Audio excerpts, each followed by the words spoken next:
अच्छा, ऐसा धोखा हमारे साथ किया, भोगोगे तुम। ये जो निकलता है ना, भोगोगे, ये अकाट्य होता है। क्योंकि किसी का भी हृदय, मान लो किसी भी जीव जंतु को आप कष्ट दें और उसका हृदय आह भर जाए, तो वो आह वज्र की लीक है, तुम्हें भोगना पड़ेगा। वो आह किसी की ना लेना जिंदगी।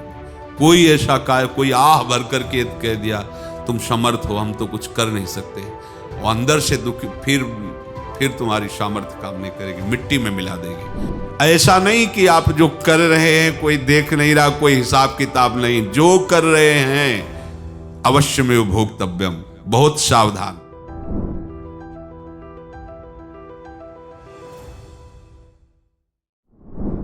जीव स्वयं नित्य निरंतर कर्मों के जाल को रच रहा है और अपने आप को बांध रहा है। आपको मुक्त होना है, बंधना नहीं है। जीव का जन्म कर्मों के अनुबंध से होता है, कर्मों के बंधन से होता है, और उसको अपना ऋण चुकाना होता है। कर्मानुबंध ये बहुत सूक्ष्म विषय है। जैसे आप जिस परिवार में जन्म लिए हैं, तो उस परिवार के लोगों से आपका ऋण है, इसलिए उसी परिवार में आप आए हैं। और ऋणानुबंध, उसको बिना चुकाए या बिना वसूल किए आप वहां से जाएंगे नहीं। आपको लेना है तो वसूल करना है, और देना है तो चुकाना है। ये पूर्व के जन्मों से निश्चित किया गया है। जैसे किसी के यहां पुत्र हुआ, जन्म से ही पैसा खर्चा शुरू हुआ, जो बड़ा हुआ तो उद्दंडता के द्वारा मार पूरे परिवार को क्लेश पर क्लेश देता चला जा रहा है। ये तुम्हारे कर्म का फल है। या ऐसे शक्तिहीन बुद्धिहीन ऐसे पागल पूरे जीवन सेवा करो, तुमसे अपना हिसाब चुकाने के लिए वो आया है।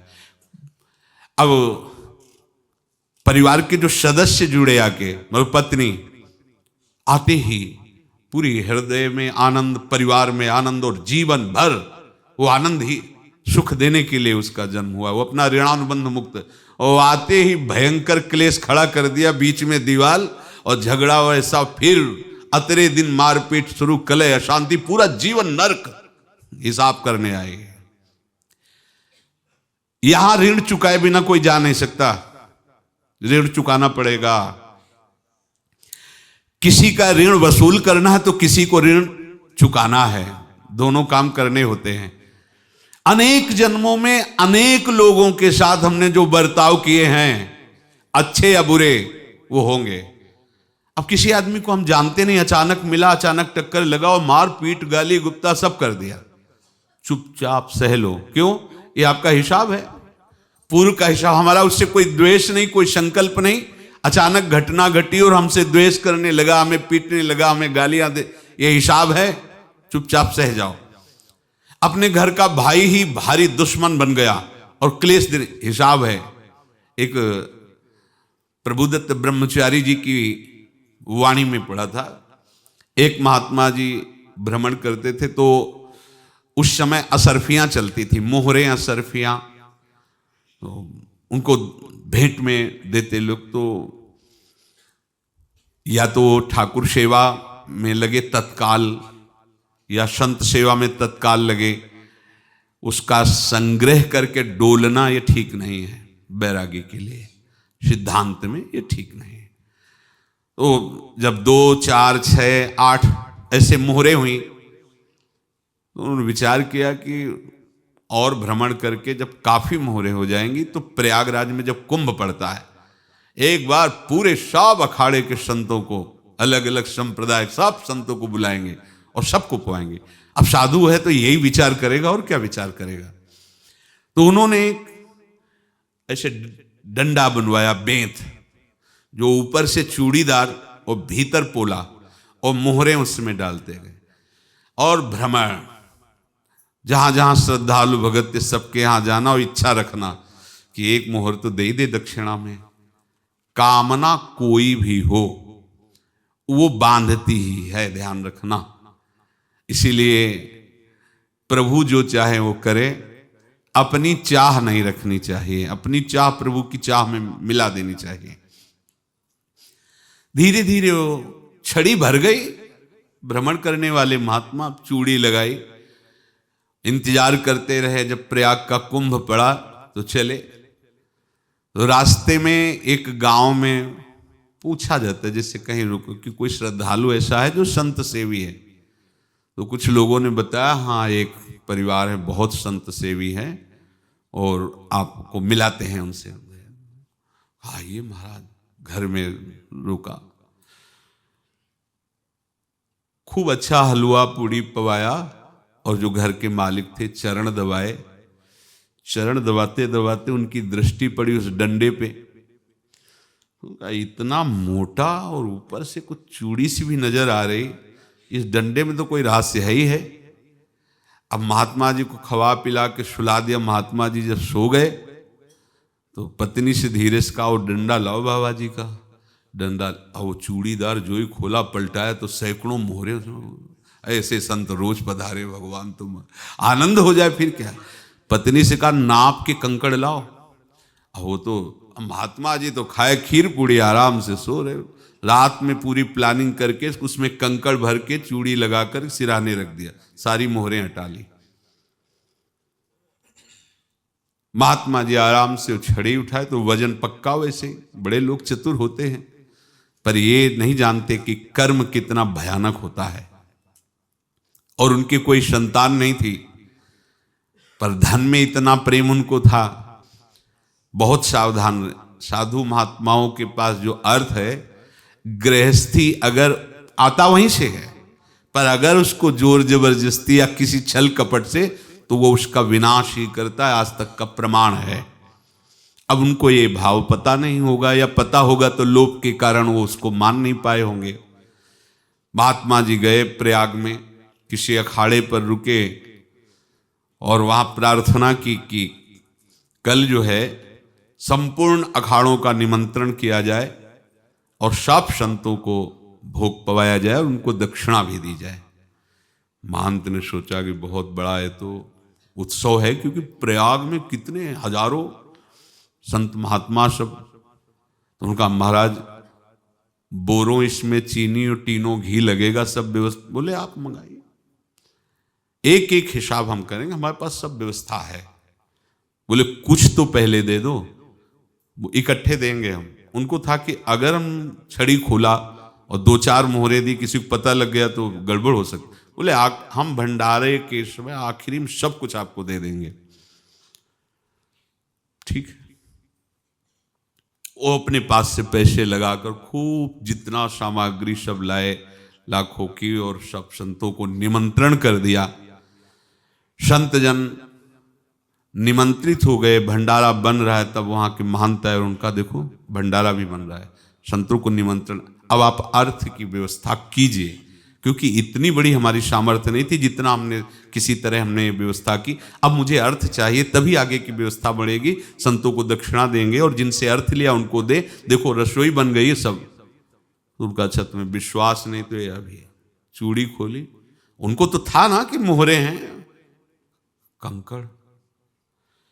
तो जैसे कितना उनको सदमा लगा होगा। हजारों संतों का निमंत्रण, रसोई बन, मतलब संत हो के छल कपट। तो उनका महाराज आपने तो हमारा नाश कर दिया, जो महंत थे। अब बताओ रसोई बन गई, संत निमंत्रित हो गए और आप ये कंकड़ दिखा रहे हैं हमको।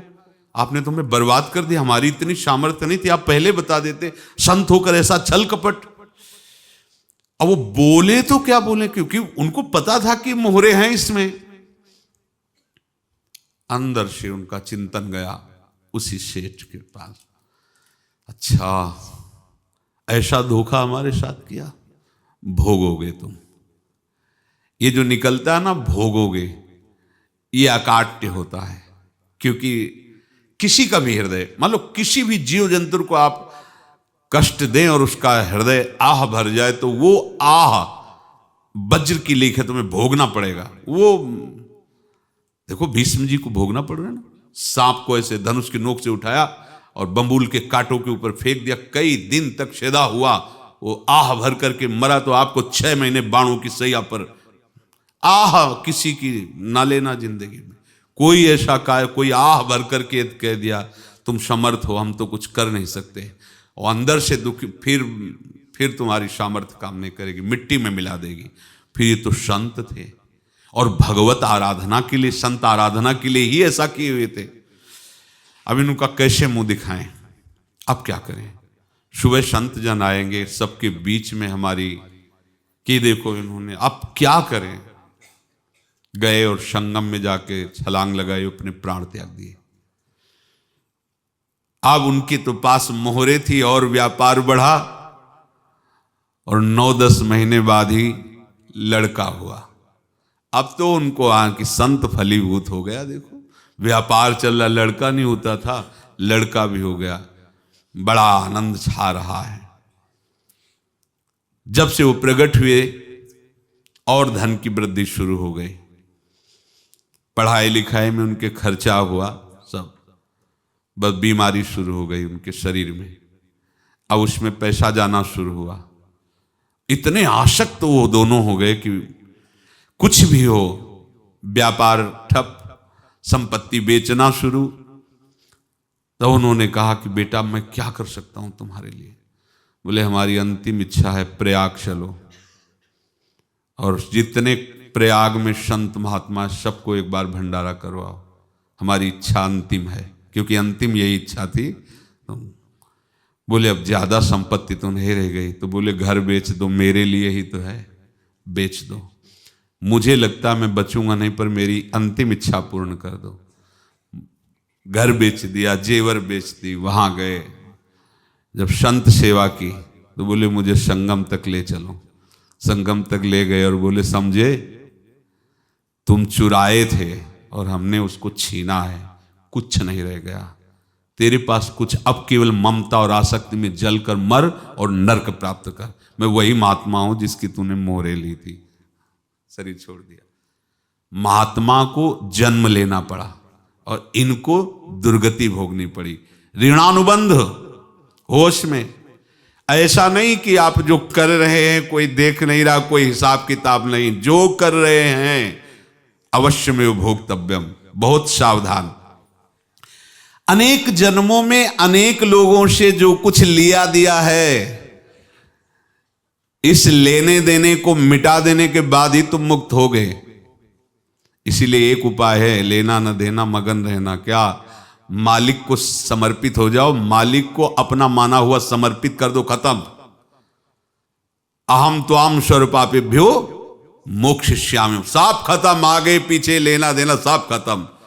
एकादश स्कंद में भगवान श्री कृष्णचंद्र जी ने कहा जो मेरे चरणों का आश्रय लेकर भक्त मेरा भक्ति करता है, उसके पितृ ऋण, मातृ ऋण, देव ऋण, ऋषि ऋण, सब ऋणों से मैं मुक्त कर देता हूं। बस यही एक उपाय है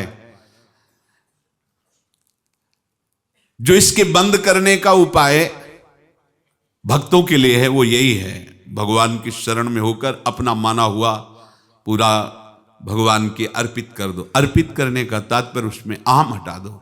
तो दियम वस्तु गोविंदम तुभ्यमेव समर्पय। जिनसे तुमने सेवा करवाई है उनकी सेवा करनी पड़ेगी, जिनसे तुमने जो कुछ लिया है उनको देना पड़ेगा। ये लेने देने का व्यापार जब तक समाप्त नहीं होगा तब तक तुम्हारा जन्म मरण चलता रहेगा। अब आपको यहां समझना है, यदि आपसे किसी ने पैसे लिए बेईमानी करके नहीं दे रहा है तो आप उसको गाली मत दीजिए, आपने बेईमानी की थी इसलिए आपकी बेईमानी हुई है, ले गया, कोई बात नहीं है, बंधन से मुक्त हुए, जो बोझा था चला गया। उसको ऐसा ना देखे कि ये बेईमान हमारे रुपए मार लिए, अब जो कुछ होगा देखेंगे। अगर आप आगे नया कुछ करते हैं तो फिर आगे का हिसाब आपको भोगना पड़ेगा, ध्यान रखना। ऐसा नहीं है कि आपको भोगना नहीं पड़ेगा। एक ही उपाय है कि अब जो शरीर धारण किए इसी में जो भोग ले, आगे ना होना चाहिए। तो क्या करे? सर्वतो भावेन भगवान की शरण ले ले। ये तो सर्वाणि कर्माणि मयि सन्न्यस्य मत्पराहा अनन्ये नैव योगेन माम ध्यायन्तु उपासते तेषाम् अहं समुद्धर्ता मृत्यु संसार से। ये बड़ा कठिन है पार होना, कोई छोटी मोटी बात है। एक महात्मा बाल्यावस्था से भजन करते थे, शालिग्राम भगवान पास रखते थे और उन्हीं की आराधना करके बस पाठ, नाम, जप और भ्रमण करते थे। यौवन अवस्था थी, गंगा जी के किनारे अपने ठाकुर को विराजमान करके स्नान करने के लिए कपड़ा ही उतार रहे थे कि 90 लोग आ गए, भाला तलवार सब लेकर, मारो मारो इसको मारो, घेर लिया। तो उन्होंने हाथ जोड़कर कहा, हमने क्या अपराध किया, कोई सुन ही नहीं रहा। तो उन्होंने कहा, मार तो डालोगे ही आप 90 लोग, हम कोई अस्त्र शस्त्र तो लिए नहीं, एक बार हमें गंगा में डुबकी लगा देने दो और अपने ठाकुर को स्नान करा देने दो, फिर इसके बाद आप मार देना। भगवत इच्छा से वो लोग रुक गए, स्नान किया और अंदर से प्रार्थना की, प्रभु ये क्या लीला है आपकी, आपके सिवा मेरा कोई है नहीं और ये मुझे मारना चाहते हैं। तो भगवान ने, जानते हो क्या कहा उनके अंतर में, तुम मेरे में ध्यानस्थ हो करके शरीर को छोड़ो, ये लोग मारेंगे। ये मेरे भजन का फल है कि तुम्हें 90 जन्म नहीं लेना पड़ेगा, एक ही जन्म में 90 मिलके, तुमने 90 हिंसा की थी पूर्व में, तो तुम्हें 90 बार जन्म लेना होता और एक एक करके मारते। ये मेरे भजन का प्रताप है कि एक बार में ही 90 का हिसाब हो जाएगा। तुम आंख मूंदो, मेरे ध्यान में मगन रहो, मेरे प्रताप से तुम्हें कोई चोट नहीं होगी और स्वाभाविक मूर्छा अवस्था में प्राण तुम्हारे छूट जाए। ऐसा ही हुआ, ऐसा हुआ। तो ये बात समझ लो कि ये जो कर्मानुबंध है, ऋणानुबंध है। आप देखो, अगर शाप महात्माओं ने दिया कि तुम्हारे वंश का इससे विनाश होगा, तो भगवान भी परम धाम जा रहे तो उसी कील से, बाण की नोक में जो मछली लील गई थी, छोटा कण, उसी से की नोक बनाई और उसी नोक को प्रहार किया। भगवान के श्री चरण में वही बाण की नोक लगी और भगवान ने स्वीकार किया ना। भगवान का बड़ा लीला विचित्र है। अगर छुप करके उधर रामावतार में बात, तो इधर ऐसे स्वीकार किया है भगवान ने। ऐसा कहीं नहीं दिखाया कि मैं भगवान हूं तो मैं अपने लिए, ऐसा नहीं दिखाया। नारद जी का हित किया पर नारद जी ने शाप दिया तो भगवान ने स्वीकार किया। बंदरों ने ही सहायता की, जैसा बोले थे वैसा। ये लीला इस शरीर में भोगनी पड़ेगी। हाँ, ज्यादा को कम में भुगता देंगे, पर अब अगला शरीर ना मिले, इसके लिए सर्वतो भावेन भगवान के आश्रित हो जाए। जैसे आपने दुकान फैला रखी है तो उसमें दो काम होते हैं, लेना और देना। किसी को उधार दिया है तो हमें उससे लेना है, और कोई नगद देकर सामान ले रहा है तो उसे सामान देना है, या उधार लिया है तो हमें उधार देना है। अब अगर दुकान बंद करनी है तो तुम्हें देने वालों पर जोर देना है, लेने वालों पर जोर नहीं। लेने वाला तो जवाब क्षमा किया, समर्पित किया, हमारा कोई संबंध नहीं, खत्म हो जाए, वो खुशी हो जाएगा। लेकिन देने वाला, तुम अगर दुकान भी उठा दोगे तो जहां भी रहोगे तुम्हारे पास वो आएगा, लाइए हमारा। तो देने पर नजर रखिए, जिसका जिसका हिसाब है वो आपके सामने आता जाए, हटाते जाओ। लेने पर नजर मत रखिए और दुकान फौरन उठा दीजिए, नहीं अगर लेते देते रहे तो चलता रहेगा। आगे चलकर कुछ लेना न देना, मगन रहना बस अपने प्रभु के चिंतन में। अब हम कैसे जाने कि किसको क्या देना है, हमें क्या पता? तो हम पूरा हिसाब जिनको पता है उनको दे देते हैं, समझ रहे हो? उनको पता है क्या लेना है क्या देना है, तो इनके पास पहुंच गए, सरकारी हिसाब से सब बराबर कर देंगे। हमको अपनी जिम्मेवारी इनकी चरणों में समर्पित कर देना है, तभी हम जीवन मुक्त होंगे। ये रहस्य की बात है। प्रभु कह रहे हैं, यस्य सर्वे समारंभाः काम संकल्प वर्जिताः ज्ञानाग्नि दग्ध कर्माणं तमाहु पंडितम बुधाः। जिसके संपूर्ण कर्मों के आरंभ संकल्प और कामना से रहित हैं, तथा जिसके संपूर्ण कर्म ज्ञान रूपी अग्नि से जल गए हैं, उसको ज्ञानी जन भी पंडित कहते हैं, बुद्धिमान कहते हैं। पूज्य श्री भाई जी महाराज कह रहे हैं, जैसे वहां ज्ञानाग्नि से दग्न कह रहे हैं, तो अपने वृंदावन वासियों का प्रेमाग्नि से सब कर्म संस्कार दग्न होते हैं। जिस समय आपके हृदय में भगवत प्रेम का प्रादुर्भाव होगा तो लेश मात्र कभी तुम्हें दुख नहीं भोगना पड़ेगा। प्रेम का प्रादुर्भाव होते ही दुख का नाश हो जाता है, महासुख। जब प्रेम का प्रादुर्भाव होगा तो समस्त पाप भस्म हो जाते हैं, अशांति नष्ट हो जाती है, संसार ज्वाला स्पर्श भी नहीं कर सकती है। जब भगवत प्रेम का प्रादुर्भाव होता है तो हो सकता है उस उपासक के जीवन में दुखों का पहाड़ टूट पड़े, परिवार खिलाफ, शरीर रोगी, अव्यवस्था, बहुत बहुत कुछ, सब कुछ। कह रहे हैं इतना सब होने पर भी उसके हृदय में कोई भी दुख नहीं होता। ऐसा सामर्थ्यशाली भगवत प्रेम है। भगवान के चरणारविंद का जिसके हृदय में प्रेम है, भारी से भारी दुख भी उनको विचलित नहीं कर सकता।